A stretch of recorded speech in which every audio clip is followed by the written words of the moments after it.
মই বুজাই দিব খুজিছোঁ যে অৰুণোদয় কোনে কোনে পাব লাগে। প্ৰথম অৰুণোদয় পাব কোনে লাগে? বিধৱা মহিলাগৰাকী, অৰ্থাৎ যি পৰিয়ালত বিধৱা মহিলা আছে সেই পৰিয়ালে অৰুণোদয় আঁচনি পাব লাগে।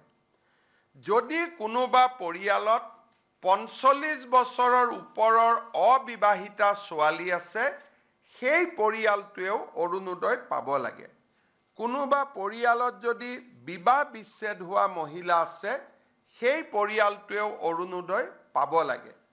কোনোবা পৰিয়ালত যদি স্বামীয়ে বিবাহ বিচ্ছেদ আইনমতে দিয়া নাই, কিন্তু এৰি থৈ গুচি গ'ল, তেনেকুৱা মহিলা থকা পৰিয়ালত অৰুণোদয় পাব লাগে। এইটো হ'ল অৰুণোদয় প্ৰথম নিয়ম। দ্বিতীয় অৰুণোদয় কোনে পাব লাগে? কাৰোবাৰ ঘৰত যদি তৃতীয় লিংগৰ ব্যক্তি আছে, পুৰুষ আৰু মহিলাৰ পিছত আৰু এটা লিংগ থাকে, উভয় লিংগ।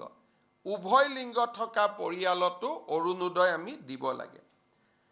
তৃতীয়তে, যাৰ ঘৰত দিব্যাংগ ব্যক্তি আছে, কাৰণ পৰিয়ালটোৱে দিব্যাংগ ল'ৰা ছোৱালী এটাক চাবৰ কাৰণে খৰচ কৰিব লাগে, দিব্যাংগ ব্যক্তি থকা পৰিয়ালক আমি অৰুণোদয় দিব লাগে। তৃতীয়, চৰকাৰী বৃদ্ধাশ্ৰমত যিসকল আইতা থাকে, সেই আইতাসকলক আমি অৰুণোদয় দিবই লাগে।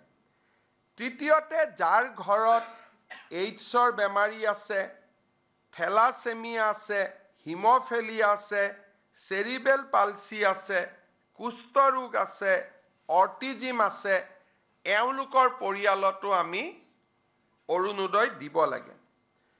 কোনোবা মহিলা যদি ভিক্ষা কৰি জীৱন নিৰ্বাহ কৰে, তেওঁলোককো ডিচিসকলে বিচাৰি উলিয়াই অৰুণোদয় দিব লাগে। আৰু এইখিনি মহিলাক অৰুণোদয় দিয়াৰ পিছত যিখিনি বাকী থাকে, সেইখিনি যাৰ বাৰ্ষিক উপাৰ্জন ২ লাখ টকাতকৈ কম, তেওঁলোকে অৰুণোদয় আঁচনি পাব পাৰিব। অৰ্থাৎ প্ৰথমতে বিধৱা, ডাইভৰ্চ মহিলা, দিব্যাংগ ব্যক্তি থকা পৰিয়াল আৰু বেমাৰী ব্যক্তি থকা পৰিয়াল, HIV, থেলাছেমিয়া, হিম'ফেলিয়া আৰু ভিক্ষা কৰি খোৱা আই মাতৃসকলক আগত অৰুণোদয় দি যিখিনি বাচি ৰ'ব, সেইখিনি আমি দুখীয়া পৰিয়ালক অৰুণোদয় দিম ২ লাখ টকাতকৈ যাৰ আৰ্থিক উপাৰ্জন কম। ৰেচন কাৰ্ডৰ ক্ষেত্ৰত আমি ৪ লাখ টকাৰ মৰ্যাদা ৰাখিছোঁ, যে ৪ লাখ টকা বাৰ্ষিক উপাৰ্জন হ'লেও ৰেচন কাৰ্ড পাব। কিন্তু অৰুণোদয় ২ লাখ টকা বাৰ্ষিক উপাৰ্জন হ'লে অৰুণোদয় পাব।